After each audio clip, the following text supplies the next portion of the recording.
All right, welcome back.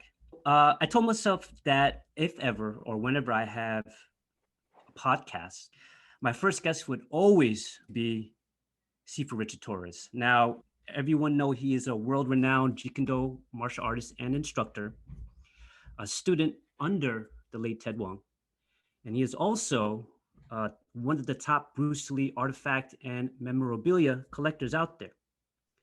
I'd like to introduce my first guest on the Nucleus initiative, Sifu Richard Torres. Hello, how are you? Hello there, sir. Hello there, sir. All right. How's it going? Good, good. So, welcome to the show. Thank you. First off, I don't know if you know that it's almost been a year since we did the history of JKD. Yeah, A year. Wow. almost a year since the pandemic started. So, I got a lot of feedback, great feedback Good. from a lot of people since we did that on the Facebook Live. And everyone wanted a part three. So we were trying to figure out if we're doing part 3 now. you're doing part three now. We were trying to figure out how we would do part three. And you know what? I apologize. I sat on it for a long time and I figured, you know what? When I started this podcast, I'm like, if I'm gonna have Sifu on the third episode, this is a good time as any, right? The way that we wanted this episode, today's episode, Sifu and I wanted to discuss the boxing contribution in Jeet Kune Do. Yep. And we'll also talk about the pros and cons. So that's why, since we're talking about boxing, I'm wearing my Manny Pacquiao shirt. So if you can notice right there. Yeah. Nice. So, okay, Sifu, let's, I guess, start part 3. So how do we want to start this? Well, let's first figure out how boxing got into Jeet Kune Do. Okay. So obviously, Bruce Lee was challenged when he had the Oakland School in 1964. Right. He got challenged by some gung fu guy in San Francisco, and they all came to his school in Oakland. They got, Bruce Lee and he and the challenger, Wok Jang Mang, got into a fight. And usually Bruce Lee, when he gets into a fight like he did in Seattle, he usually just closes on the guy and blasts him and knocks him out real quick. That's kind of funny because I don't think he did this with this fight, did he? He tried. He tried to. But Wok Jang Man was smart enough to run. Yeah, right. He didn't catch him by surprise this time. Right. And Bruce Lee was actually very angry that they dared come to his school and challenge him. Of course, yeah, I would too. So anger was in there too. I think he attempted to hit the guy, and the guy ran, and then he just ran after him. Obviously, they were in closed doors, inside the school. If Bruce Lee didn't run after him, the guy wouldn't have any choice but to come back, But yeah, but he did the obvious, which is the guy ran and he ran right after him. But after the fight, anyway, Bruce Lee, because he was running after the guy and trying to blast him behind his head like this with straight blast, he started breathing hard. His conditioning wasn't up to par because usually what he would do is he would just surprise the guy and close the gap in real quickly, straight blast him and then that would be it. Yeah. Do him in, which he did at the YMCA in Seattle. Yeah, most karate martial artists are usually rooted to the floor, no footwork. I guess that's probably the reason why Bruce closed the gap on that karate. Correct. Yeah. It's probably a low horse stance or whatever. Yeah. Okay. And when you fight other karate guys, they fight the same way, so you don't expect somebody to just jump in on you that quick. Right. And Bruce Lee was very good at closing the gap, even at that age back then. Yeah. In 64. Eventually, after the fight, James Lee and Bruce Lee, when they got home, they called Leo Fong, and Leo said, Bruce, you should really look into boxing, because if you would have just hooked the guy while he was running after you, while you were running after him, you would have knocked him out, just with a wide hook. Because Leo lived in Sacramento, at that time. Yeah, right. And they were in Oakland, California. He would come down in the weekends. He came into James's house, and because Bruce and James Lee lived in the same house. Okay. In Oakland, right? Yeah. And when he came in, he said, "Where's Bruce?" And he said, "Oh, he's downstairs in the garage." So you have to go downstairs to the garage because the house was on top of the garage, Right. And Leo said that when he's coming down the stairs, he takes a quick look and he sees Bruce. He had hung a boxer's glove on a chain, and he was or on a rope, and he was dancing around it like Ali and just jabbing at it, you know. Ah, oh, that would be nice to see. So yeah. So suddenly, you know, his art started going through some changes. See, so he started looking heavily into boxing, you know, and in Right. America back in the '60s, boxing was very big. So what was Bruce's, how did he begin his research? What do you think Uh, he did? he tried to get books on the subject, a lot of books. Right. Eventually, he bought a projector and started buying films, because at that time you could buy boxing films. Right. And Now, projectors. now I heard that Bruce kind of flipped the film on the right stance, or Yeah, was this that's that's later later on on? Right. in Okay. Los Angeles. Right. Okay. So this is just 'Cause regular. the boxers unflipped film. always fought on their strong side back, and Right. they put their they fought in the left stance, which, and then if you fought in the right stance, that was considered southpaw, you know, because then you put Right. your strong side back, Right. your left back. So southpaw considered a lefty, and a righty used to put his left leg forward and the right hand back. Okay. You know, it's funny because boxing really came out of fencing. Oh, did it? Europe, yeah. Oh. What happened is, in the old days, people used to duel when they challenge each other with Right. fencing foils. Right. So instead of fencing with the foils, they thought, you know, punching with the forward. hands would be more safer. All right. Because people are dying. Yeah, nobody gets cut with a No. well. Yeah. Supposedly Well, nobody gets cut when you get punched. allegedly. Yeah. Bare knuckle though, it's a whole different story. But Okay. So bare knuckle. yeah. Okay. Wow. So yeah, they fought bare knuckle. You know, the beginners when boxing first came, Okay. and actually the first boxers fought with their strong side forward, just like in fencing. Oh, okay. So they Yeah. started, if they were right-handed, they would Kept start their it. right side forward, just like in Okay. fencing. Fencing, you know, you had the foil. If you were righty, you had the foil or the sword on the right hand, Right. and then you use it that way. So when boxing came along, they put their strong side forward and tried to do the same thing. You see? Interesting. So that's how it came about. Okay. Bruce Lee started encompassing boxing books and so forth. And one of the biggest boxing books that he got was this one by Haslett. Edwin Haslett. Yeah, Now, Edwin what's L. the Haslett. title of that book? Boxing. Boxing. By Edwin L. Haslett. Okay. So this book actually became almost like the manual for boxing for a long time. Okay. The Navy used almost word for word for it.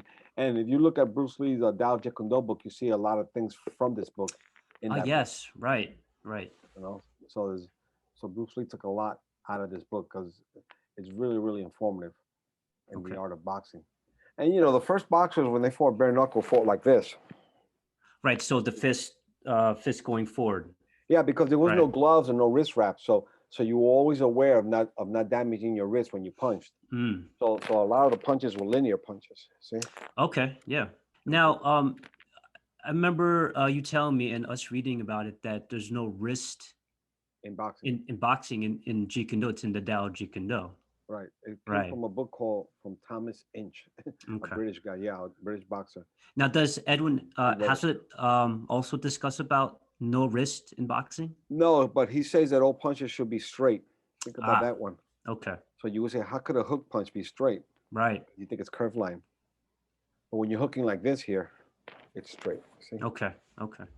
So what happened is when they were fighting bare knuckle, they always were aware of the wrist. Okay. It's funny because Haslett's book was written in 1940. Then Jack Dempsey wrote a book, this book here. Championship fighting. Oh, yes. Yes. I have that on PDF. Yeah. Yeah. And Haslett's book, this was written in 1940, and this one was written in 1950. Oh, okay. 10 years later. And Haslett never, ever mentions the corkscrew punch. And he never mentions the shovel punch. And the reason for that is because what happened is once the gloves were introduced, okay, the shovel punch wasn't a great punch anymore because you had all that cushion with gloves on it. Yeah, right. And you didn't need the corkscrew punch anymore, supposedly, because with the gloves you can just swing like this here, Yeah. and hit with Okay. this inside of the glove, and still knock somebody out.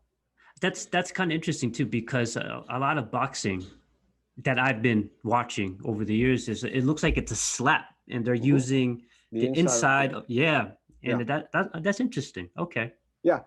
Once you start thinking knuckles, then you have to start trying to bend your wrist to hit with the knuckles. You see. And now you're bending And your wrist. now you have a broken power line. Ah, You have to learn okay. how to do a proper power line. See. Power line. Okay. Now there's a So, lot of people that don't know what the power line is. Hopefully we'll get into that today. well, that's the science of the punching. Okay. Science of the punching. See, when you have a glove art, you can do glove things. But when Oh, you're talking about bare knuckle, you have to be aware of the power line because you break your wrist. right. See? So when you have gloves on, you can punch like this. So suddenly, the guys that were fighting and they were punching like this, they could punch real quick, Right. and they didn't have that pure hook here or that corkscrew hook anymore. Right. So after 3 generations, you can lose something. You can lose some knowledge if it's not written down. The boxing gloves versus, I guess you would say, the gloves that they use in MMA or UFC. We started using those gloves years before, and the Gracie Jiu-Jitsu, the Octagon, all that came up. Okay. We were using those type of gloves ourselves in the school. Now, for JKD or Jeet Kune Do martial artists, what would be your advice of what type of gloves should be used while training? Well, it's easy to make a lot of mistakes when you're wearing boxing gloves. Okay. Because in Jeet Kune Do, you're training more for street fighting. Yes. So you have to train yourself to defend against a small fist and punch correctly, bare knuckle. Right. See, when you have big boxing gloves, it's easy to do a peekaboo defense, and people swear by you. Oh, I have a peekaboo defense. Yeah, you can do a peekaboo defense if you have big gloves, and the other guy has big gloves, and you're defending like this, and he throws a punch at you, and you just bring your hands out like this, right? And the glove crashes, Or even if they get hit, the cushion will cover the face. Yeah, they put their hand here. You have that whole big glove defending your side of your face here, and same thing here. And it's a cushion. Okay. Yeah, so if somebody hits your hand, the glove it's hitting you here. Right. But when you're talking about bare knuckle and you put your hand like this here, okay, see these knuckles right here pointing at my chin. Somebody can just push them right into you. It's not a good defense. That's why you say our defense is here. Right. Neutrality. Okay. It's neutral. The hand is neutral. This hand is neutral. Right. Neutral meaning that you're not left or right or up or down. You're just right there. Correct. Over here, you're not neutral anymore. You're left. You're left. Now it'll take you too long to go defend on the other side. Yeah, you have to travel. Right. So you have to stay within, I guess, center line. We're right there. Yep. Where you can go left, right, down, or up. Right. Very easy. Okay. Not really up because we don't have a high block, but you mean there's no high block in Jeet Kune Do? No high blocks. You just slip. Just slip. Interesting. Yeah. Okay. Something coming down at you. Okay, so the Haslett book. Bruce did extensive research on that particular book? He did. Okay. He did, and he took a lot out of it, as far as understanding the science, and that's why boxing, a lot of elements of boxing is in Jeet Kune Do because boxing itself is scientific. When he read Dempsey's book, he discovered the shovel punch and the corkscrew punch. Now the reason, like I said, the reason for the corkscrew punch is because when the person is further away, you can cork them with a hook, and then if they're close, you keep the vertical fist, which is the strongest fist, and again you can shovel punch because there's no glove anymore, so you're bare knuckle and you can just hit like this here. The reason Jack Dempsey knew about them is because Jack Dempsey was trained by someone who was trained by a bare knuckle fighter. Really? Right. Now, did Jack Dempsey use those type of punches in the ring? Yes. Wow. Well, with the glove, you only have so much. Right. Here's a picture of him fighting. That's interesting. Now, you I know you told us a quick story about it on the history of JKD. Jack Dempsey signed it. It's an Right. autograph of him. Really quick. So Bruce wanted a book from Jack Dempsey, correct? Yeah, he wrote to Jack Dempsey at Dempsey's restaurant down on Broadway. Okay. Because Jack Dempsey was easier to get a hold of because he had his own restaurant in New York City Mm-hmm. back in the day, you know. So in 1965, I think let's see, March of Okay. '65, Bruce Lee wrote Jack Dempsey a letter Right. asking him to help him with get some books, because a lot of these books have bibliographies in the at the end or in the bottom, you know, which books were Oh, used. right. So he made a list of the books, and then he's trying to find the books, you know. So he asked Jack Dempsey to see if he could help him find those books. Okay. And then Dempsey wrote him back in April and told him, you know, he couldn't help him with the books and so forth. But and then he sent him two of these cards, Bruce Lee, Postcards. Ah, yeah, and he autographed them just like this, you see. nice. So he sent him two because he sent one to Li Junfang and one to Bruce Lee. And Li Junfan is actually Bruce's Chinese name. Correct. And then Bruce Lee said, "Can you send me one, Li Junfang? You send my son one, Bruce Lee." You know? This book too, it's a collector's item, obviously, because it's out of print, and I have it, you know, Jack Dempsey signed Oh, it. wow. That's cool. So it's an autographed copy. Nice. So between that and the car, it's pretty Yeah. cool to have Jack Dempsey's autograph. But anyway, it was a lost punch. Those two punches were lost, and then Jack Dempsey revived them. And then Bruce Lee added them into his arsenal of Jeet Kune Do punches. I've seen a little bit, maybe a couple of factions of other Jeet Kune Do martial artists, but not with this type of punch. And Well, go ahead. a lot of them are using boxing gloves, first of all. Ah, that's So right. already you have a big disadvantage. I mean, I Yeah. see some guys hitting the focus pads with boxing gloves, you know. Oh, No, well, yeah. you can't develop your hands if you start, you know, cushioning them up with boxing gloves, and unless you're gonna box, you know. But since this is Jeet Kune Do, you might find yourself punching somebody bare knuckle. You better make sure your knuckle can take it. Yeah. Okay. So that conditioning requires you to wear, you know, maybe some soft gloves first and hit the focus pads, and eventually gloves come off, and you just gotta slam the focus pads and so forth. Right. So, what type of notes did Bruce take in those books? Well, a lot of them are in the Tao of Jeet Kune Do book, you know, and the thing is the science of punching, that you don't break your wrist. That's why you see in the Tao there's no wrist in boxing. Right. In reality, your hand, your knuckle is supposed to always face the opponent. Correct. Right. Wherever he is. So if you're doing a straight punches here, if you're doing a shovel punches here, you're doing an uppercut, it's going up the knuckles. If you're gonna do a pure hook, it's gonna be here. If you're gonna do a corkscrew hook, it's gonna be here. Mm-hmm. So you never take your hand off the target. So you don't do this to punch. Right. See, my knuckles are now facing that way. Right. So you don't face like this, so that you can go like this here. Right. And punch the guy. See? Now, there's also images of Bruce Lee with his lead hand, facing down, like in Enter the Dragon. Now, people think that, I mean, I think he put that in the Tao. There's an illustration of him with his lead hand down or curved down, but it's also to, I guess, respond with the back fist. Is that correct? Yeah, or defending, you know. Or defending. Okay. You know, elbow up deflection, they Right. call it bone sound and so forth. Okay. Okay. So there's a lot of so when he looked at boxing, he saw a lot of advantages in boxing. Okay. The first thing was he wanted to condition himself, and boxers condition themselves by rope jumping, running. Right. You know, when he was playing Kung Fu, you know, Wing Chun and all the other Chinese arts. Right. The only equipment they only had was the wooden dummy. So when he brought in this idea of boxing, now there was a heavy bag to punch. Suddenly there were focus pads to do drills with. Now, there was no focus pads back in those days, correct? You had to be innovative to create one. You can if you went into a boxing supply place, you probably might be able to find something. But he had some made first. Okay. For himself, and then but there weren't any focus pads for martial arts. Let's put it that way. Okay. Yeah. Right. Right. You know, Bruce Lee was the one that introduced focus pads for martial arts. Actually, all that hitting stuff that you see now, people using it, That's because whether of it's Bruce. kick and shield and all that, is all because of Bruce Lee. Yeah, Oh, yeah. Well, the people don't focus know the pads. history of that. Yeah. Yeah. Yeah. So he had the focus gloves.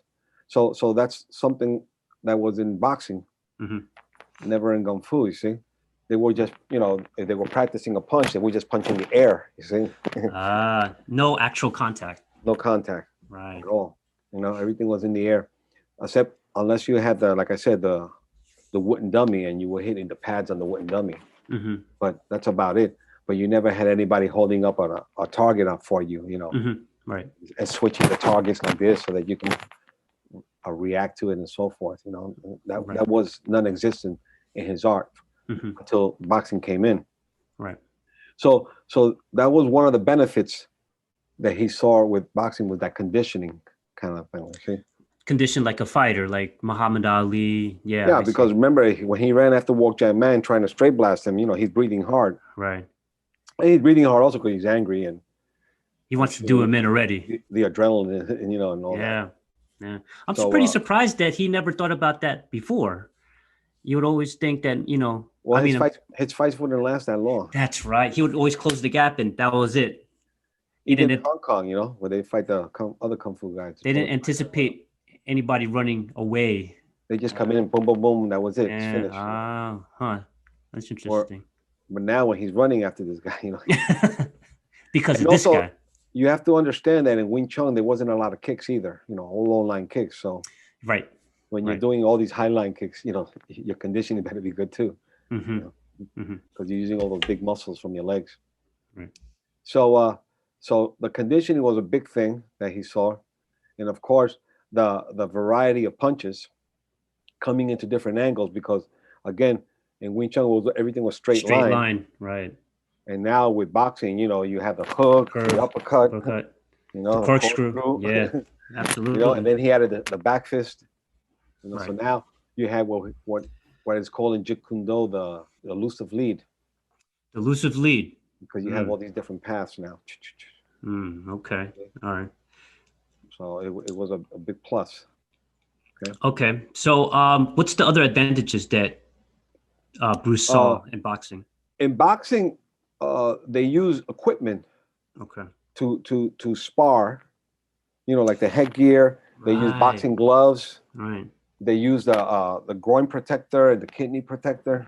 Right. Uh, Now that's interesting too. I think Bruce was the first one who in martial actually arts. in martial arts, instead of besides boxing, in martial arts to actually go full contact. Yes. Interesting. Yeah. Yeah, because everybody pulled everything back. Ah. Karate, you know, you punch and you came back. You never made contact. That was called focusing. Oh boy. And in kung fu, you know, they practice the same, but they would never actually hit their partner. Whereas in boxing, you know, you put on boxing gloves, put a headgear, and you punch each other. You know. Right. You know, you can go light boxing, you can go hard boxing, Right. you know, or punching and so forth. But so that was a big thing. That was another innovation. You know, the only thing is, again, you have to tweak it for martial arts. Of course. Yeah.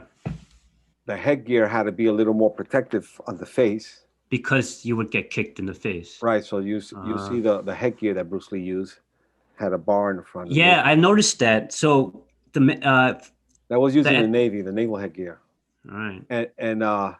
and then see, there was two arts that Bruce Lee was really looking into. Boxing was one of them. Right. Then when he went to Hong Kong in 1965, you know, in May of '65, he went to Hong Kong and he saw his brother's fencing books. Mm-hmm.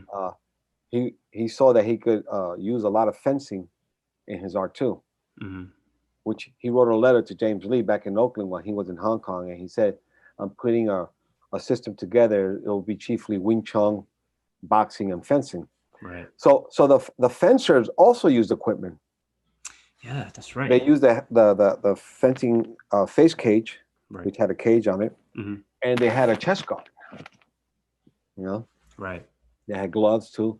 So the two arts that he's looking into, boxing and fencing, both had equipment, and both actually sparred with equipment.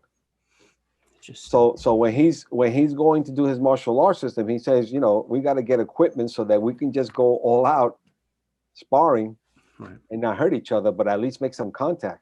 Right. Not only do you want to hit the opponent, but you also want to know what it feels like when to get hit. The impact. Especially with Bruce Lee, you want to feel how he really kicked or really punched you in the face. Well, if somebody punched you, you have to know how it feels, Right, of course. Or they hit you, even though it's not going to break your jaw if you have the right equipment, or not going to break your nose if you have the right equipment, you still feel the impact. No. And it teaches you, how it feels to. There was something that I thought about before when we talked about punching gloves. Now, the kendo gloves that they used. Now, I was told that there was no sort of grappling or sort of, I would say, gripping with those gloves. Bruce actually cut some holes in it or something like that. Yeah, they cut the tips to make holes in them. Okay. Because they were actually kendo gloves. Right, kendo gloves. Somebody called them Kempo gloves, and then from then on were known as Kempo gloves. Right. Kempo never used those gloves; it was kendo. Right. And they cut the tips so that he can grab, because obviously he still had that whole idea of trapping the hands, and backfisting or whatever he wanted to do. So he wanted to trap. He wanted to be able to grab whatever. So. Right. So he needed some type of glove that had the fingers relaxed. You see. Right. But that's still according to fighting, without the feeling of a hand being in a boxing glove, so to say. Correct? Yes. The problem with those gloves is that each individual finger was cushioned. So in reality, your hands was like this. Right. Not totally closed. Yeah. Right. So a long time ago, a martial arts supply company came out with a wrist wrap gloves for punching the heavy bag. Okay. And I saw them and I said, these will work out better, because the fingers were protruding, and which they use now in MMA, Yeah. And they were specifically designed for heavy bag punching, and we were using it for sparring. Yeah. And the reason we could get away with it, we didn't have to cushion the hand so much, was because the headgear that we had was also used. Also, so speaking of the kendo gloves, I know that you have a pair of kendo gloves with you right now. See? Okay. Now, are those the similar ones that Bruce used in Enter the Dragon? Same exact ones. Okay. So as you can see, the tips here were cut, so you can put the finger through. Oh. Okay. And each finger was individually cushion. Yeah, there was cushion in each one. So your fingers were more like this. Right. See? Instead of the boxing gloves, more like in a cup type of formation. Years later, this is the. That's the ones that we use. Right. Years later, these came out for the heavy bag. Okay. And I saw them and I said, you know what? This is what we're going to use. Yeah. Because here, we just wrap them up. Time to go. And we can go. Now the fingers are not hard. And we can grab. Right. And you can punch. So you have both gloves like that. See? Nice. And we can get away with it because the headgear that we were using, basically. Now, that's interesting. What type of headgear is that you're showing us? It's called a star face. Okay. And it's similar to what Bruce Lee was using to cover the nose and all that. Oh, wow. And you can punch. So, if you punch this, the person wouldn't get hurt because, there's basically a steel bar coming down. Right. Right here. So we didn't need the boxing gloves. See, if you're gonna have the boxer's open headgear without the cage in front of without the cage, then you're gonna need those big cushions so that you hit the person. It doesn't really it hurts, but it doesn't. They're not gonna feel knuckles. This is just a little tiny bit of cushion. Oh yeah, you definitely. It's not even 9 ounces. So you definitely. Yeah, you definitely can feel the knuckles on your face. Mm-hmm. Yeah. But if you have the right equipment, see. Right. So Bruce Lee was searching for the right equipment that he could use. Okay. And he had a headgear similar to that, and he had these gloves because at that time this is all he could find that was close to that you can grab somebody. See? Wow. Actually, this glove is, I don't know if you can see, It's autographed by Taki Komura, Oh, wow.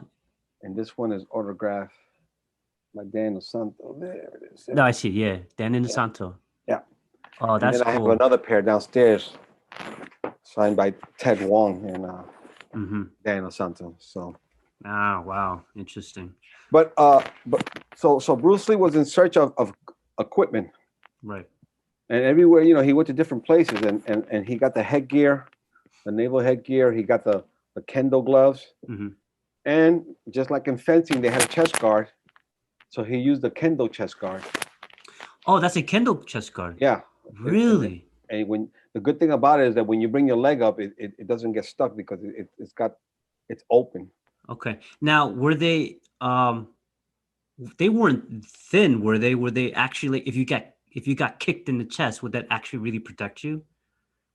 Those type of chest guards? That one, Yeah. it was better than not having one on. Let's put it that Ah, way. that's true. It That's had very true. bamboo on it. Bamboo inside the chest guard. Yeah, so it Wow. dissipated the force. I'm Uh, I'm I'm pretty surprised you don't have one. I did have one. Oh, you do? Oh, I'm sorry. It's in the school in the locker, all the way in the bottom. Look for Ah. it. All right. So Mhm. so we talked about the pros of boxing for Jeet Kune Do. What's the cons of it? Also, remember before we go to the cons, Bruce Lee also took baseball shin guards, Uh-huh. so Oh, you could kick the yes. knees and the shins. And Innovative. yeah, and he used the boxer's groin cup and kidney protector. Go all out. Yeah, they had the baseball shin guards that covered the knee and the shins, the groin cup, the chest guard, the gloves, Right. the kendo gloves, and the headgear, so Right. they can now actually spar. Right. So that's another plus for boxing, is that they actually spar. Right. And that's the gear that they used. That was the one in the 1967 Long Beach, correct? When they introduced it in the I guess the karate tournament. It Yeah, wasn't a tournament. It was the Ed Ed Parker Long Parker's. Beach tournament. Yeah, Yeah. in So 1967, June right. 1967. Yes, and if you do the math, you know that they hadn't been sparring for too long. Yeah, Really? Oh yeah. because the Okay. school opened So up in February of '67. oh, okay. Mhm. So were they sparring in Oakland? I think I brought this up already in the history of JKD Not the way they were doing in LA, in LA. Okay. because LA is where all the equipment was being gotten. Hmm. So I'm sure that Bruce Lee told James Lee, we got to spar more realistic. Right. And James Lee started getting the guys to spar, but I'm sure they didn't have the type of all that Equ- equipment that Bruce Lee had. Right. Because They he got probably put everything in on LA. they probably put on some gloves and maybe a boxer's headgear and just went at each other. Just like boxers. Correct, but with Right. kicks involved too. Oh boy. So it was more heavily in the Los Angeles school. Well, that's where And the innovation was coming in. right. All Okay. the equipment hitting. So he was getting all this out of boxing, that they actually sparred. And you learn right away that when you actually spar, you better have some conditioning behind you. Right. Because Absolutely. a Yeah. 3-minute spar, if you're not conditioned, you'll just be huffing and puffing away. Forget Oh yeah. about 3, 4, 5 rounds and so forth. Right. And round robin. Round robin means they're just sparring one person, one behind the other. After, Oh yeah. so right away you learn how important conditioning is when you do spar. Right. And when you're sparring with equipment, it's more realistic. Hmm. Because in the old days people sparred, but they didn't make contact. They would stop like a few inches before the target. So conditioning didn't have to be as maxed out as sparring with contact equipment. Right. So the beginning development of Jeet Kune Do, after the Wong Jack Man fight, and also when he got into boxing, he wanted that realistic type of fighting where you have to actually really hit each other. So in order to do that, you would have some sort of equipment And conditioning. and So conditioning. I'm sorry, you right? need road work, you need rope jumping, Running, gym. Yep, yeah. hitting the Okay. heavy bag, Right. all Oh yeah, that. and yeah. I mean, more than the wooden dummy, less than the wooden dummy, more with the heavy bag, I believe, right? Yeah, yeah. Yeah. So what are the cons? The first obvious thing is that you're only fighting with two hands, you know? For boxing. Yeah. Right. Okay. Mm-hmm. And one of them is that you don't protect below the waist. Correct. Yeah, right. Because the rules say you're not allowed to hit below the waist. That's right. Whereas as a martial artist, you're fighting with your whole body, you know, legs and knees Right. and elbows and whatever. Right. That's a disadvantage in boxing, that it's just making your hands better, but that's about it. You know, even Bruce Lee said, you know, boxing is a little over daring. Boxing is a little over daring. So he said you have boxing is a little over daring, and then you have real martial arts that's a little cautious. So he said you have to kind of put that together. Yeah, because meaning over daring is that you do crazy stuff because you're just gonna get punched with gloves on. You know? Right. So you're just coming, you know, boom, boom, boom, boom, boom. Yeah. Meanwhile, if it was a street fight, you couldn't get away with that, you know. Yeah. Guy grab your hair or something, and just pounds on you. Pound you, or throw you to the ground, or throw an elbow on you, or whatever, you know. Right. Right. So right there. So he said it was a little over daring because the other guy could only punch you back with gloves. Of course. Don't get me wrong, punches hurt. Yeah, of course. They can knock you out. Yeah.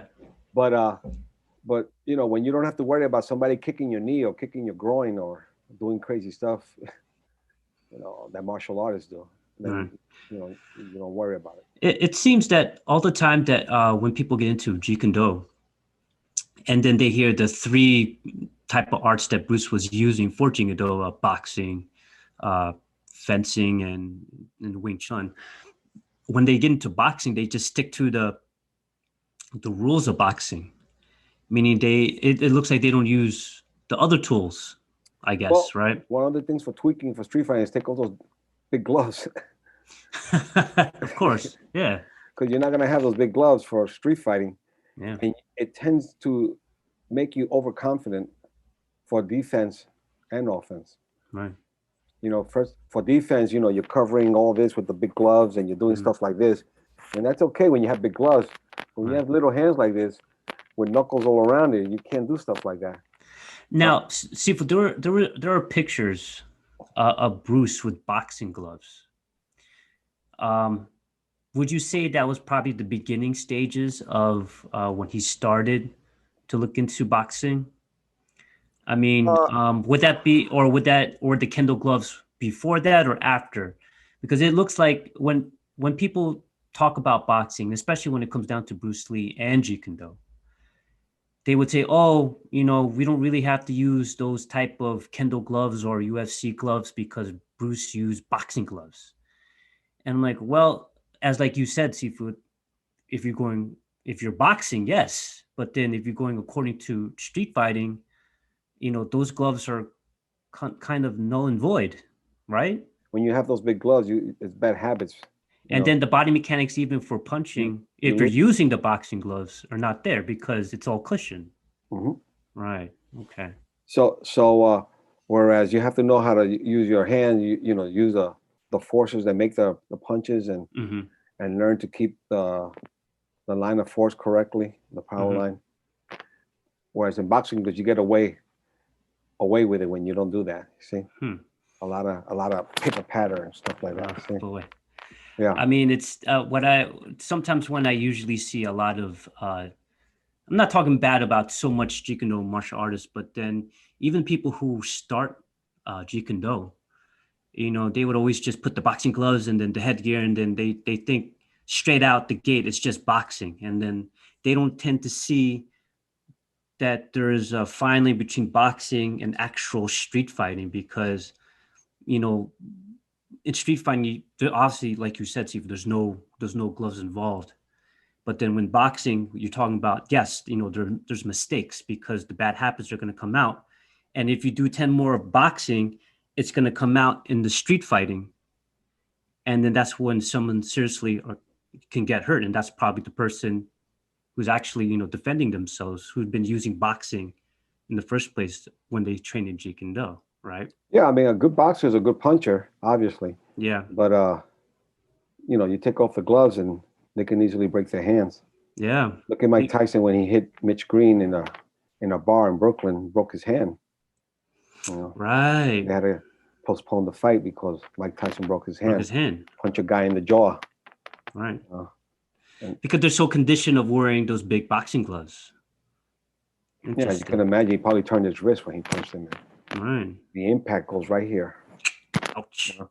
Now, Ouch. if you have that wrapped and you got the gloves all tied up nice and tight, you can do stuff like that and get away with it. You don't even have to aim the knuckles anymore because now you're hitting with the inside. Yeah, and there's a lot of people who most likely fight like that.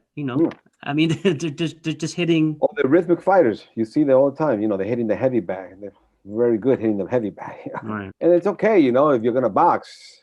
Yeah. You'll be a good boxer doing that. Right.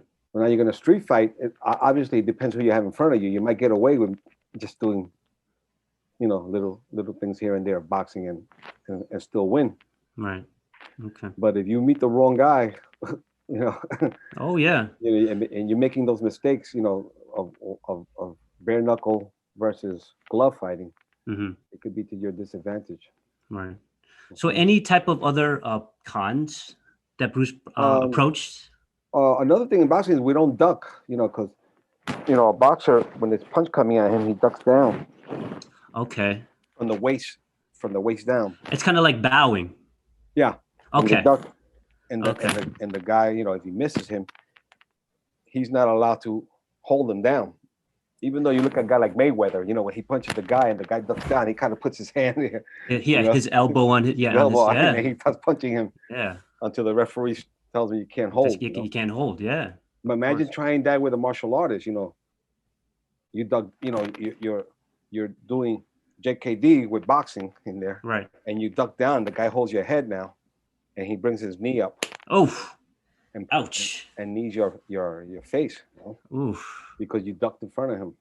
All right. Didn't you tell me a story that Freddie Roach was training George St. Pierre? Yes, and he told him to duck, and he told him we can't duck because if we duck, they're gonna knee our face. Because that's the thing too. And Freddie said, "Oh, I forgot all about the knees." The knees, right? Because Freddie's been so conditioned to the hands. Yeah. Yeah. Okay. So instead of ducking, we actually bob down. Now, explain what bobbing is. I don't. Bobbing's up and down.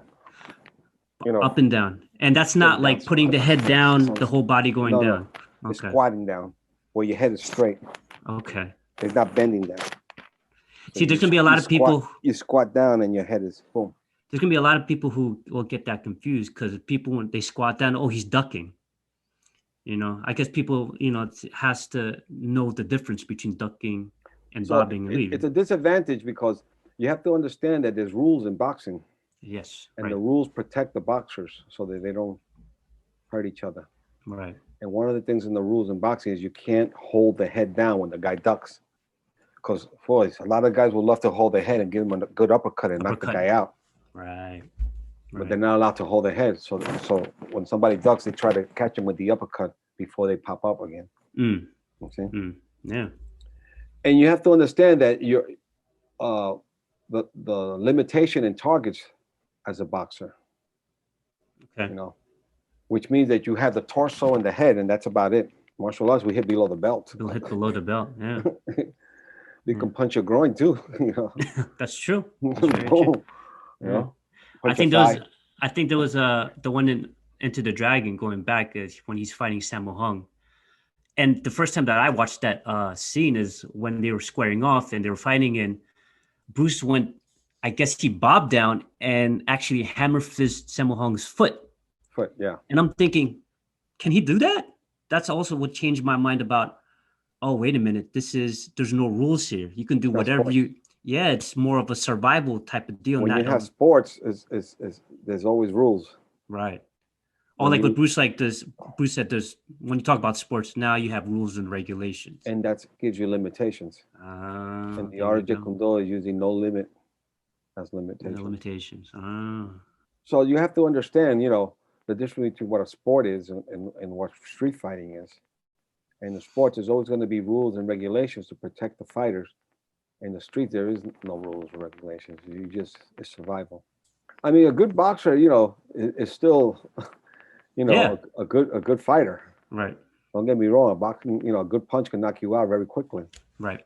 but there's still you have to recognize the pros and you have to recognize the The cons. cons, yeah. You know, Yeah.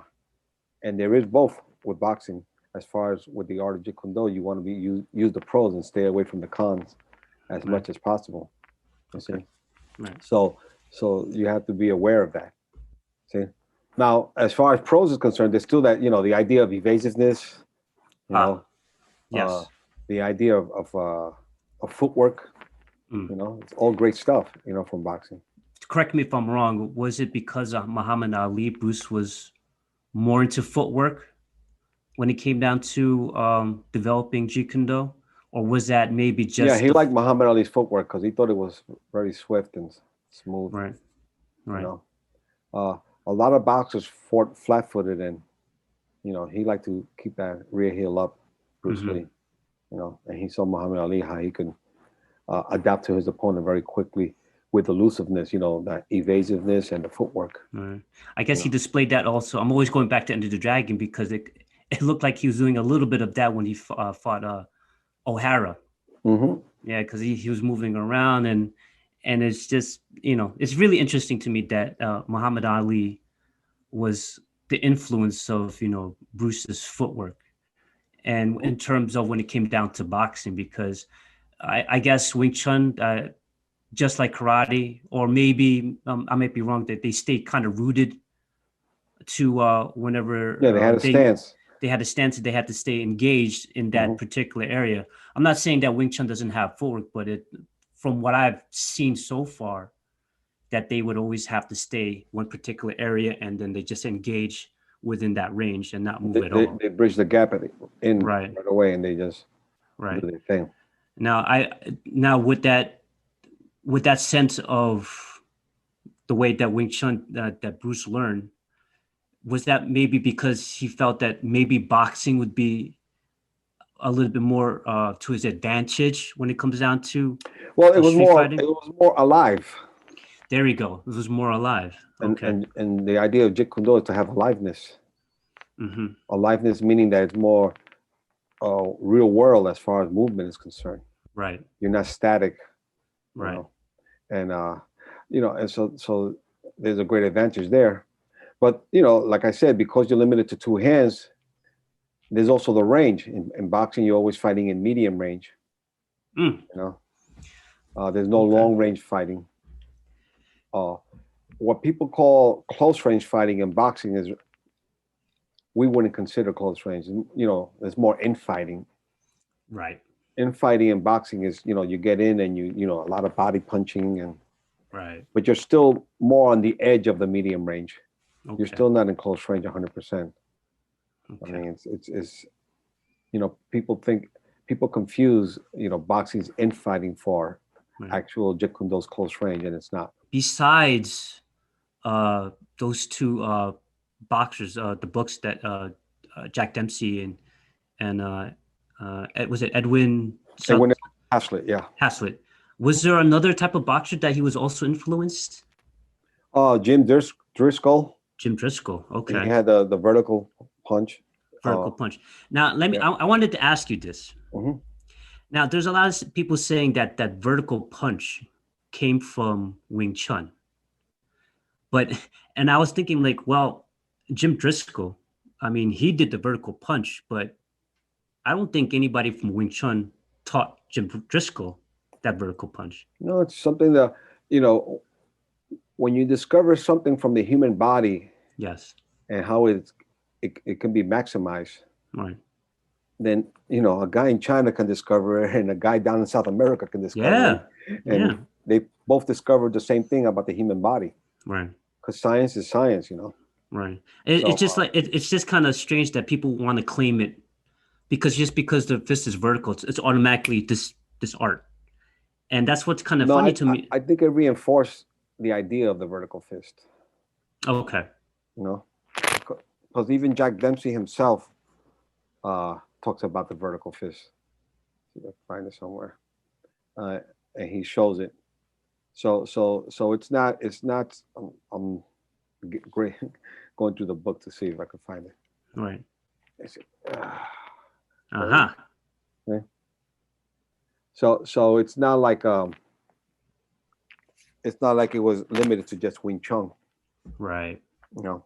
Right. So Do you think that when Bruce saw that, it's like, oh, that's similar to the punch that we majorly do? yeah, Yeah. the power line. There it is. Yeah. So it was just reinforcing the idea of the vertical punch and how well it is directed into scientifically with the human body that you can execute it. Okay. Interesting. So it's a big plus. Right. Again, because of boxing gloves, people started punching like this now. Oh boy. Putting the defensive hand next to the chin or to the ear. And doing this stuff here, Yeah. No head movement, Right. No body mechanics with the punch. Okay. They keep the shoulders squared and they're punching like this. It looks more like karate than anything. Right. No. I'm enjoying a kickboxing class and you see the person and you're saying, who the hell punches like that? You got to have some movement. You can punch like this, but you got to put the body behind it, Yeah. All right, Sifu. So this was an interesting conversation. Well, it's just the idea of boxing and the contributions of boxing into Jeet Kune Do. Right. But also to realize that there's also cons in boxing that you don't want to put into the Jeet Kune Do. Right. And unfortunately, some people are doing that, and it can cost them. Right. Because I've when I started to research into Jeet Kune Do, I always thought that, okay, when I found it was about boxing, fencing, and Wing Chun, I'm like, do I have to learn how to do boxing? And do I have to learn how to do fencing? I mean, I bet you there's a lot of people who think that too, because like, oh, those are the three arts. Maybe I should study those three arts. There's some schools, supposedly Jeet Kune Do schools that have a complete separate boxing class, JKD boxing? No, not JKD. Boxing. Boxing. Oh, just boxing. Okay. They'll do a boxing class. They'll do a Muay Thai class. Oh, Lord. They'll do a Brazilian Jiu-Jitsu class, and then call it Jeet Kune Do, Maybe they'll say, we have a Jung Fang Gum Fu class, and then put all those things together and you're doing Jeet Kune Do. Jeet Kune Do. And they miss the whole art itself, That because you get habits doing styles, That would be another episode that I could have you on and we could discuss. You're gonna do a style from A to Z, no matter what it is. Yeah. You're gonna do the pros and the cons of that art, Right. And the art, with Jeet Kune Do is not to be concerned with style, the tools.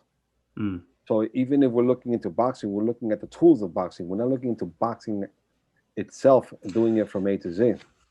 Yes. We're looking at what the tools that boxing has and see what, where it fits into the Jeet Kune Do principles, But if you're actually doing boxing 100%, you missed the whole point. Yeah. You're gonna miss a lot of things. Yeah. You're gonna miss it a lot. So. Interesting. Okay. Okay. Well, Sifu, thank you for being on the podcast. You're welcome. I've always wanted to talk about Jeet Kune Do and especially the boxing aspect of it, because there's a lot of people who get the information wrong, or like I said, when people start, they feel like, oh, we have to learn boxing, fencing, and Wing Chun, and then I'm glad that we discussed about the boxing gloves, because I've seen a lot of Jeet Kune Do martial artists and instructors using boxing gloves, and I'm like, well, that's not going according to street fighting. I mean, it's obviously in the streets you don't have boxing gloves, or even the UFC gloves. It's just strange to me, and then I remember the first time that you told me, when I asked my first class with you, he's like, should I bring some boxing gloves? He's like, no, and then you explained to me why. I'm like, oh, now I get it. So those gloves will give you your hands a feeling of superiority when you wear them. Right. And you get accustomed to those big hands with those big gloves. And then when you take them off, you feel like your hands are little tiny thing, little tiny hands. Right. Because they're not out here anymore, And, right. Okay. So Sifu, how can people reach you if they want to learn Jeet Kune Do? Well, they can go to the website, www.jkdmartialarts.com. Right. And then they could find you on Facebook, and they can find you on Twitter, Instagram. I take care of all that stuff too. But all right, Sifu.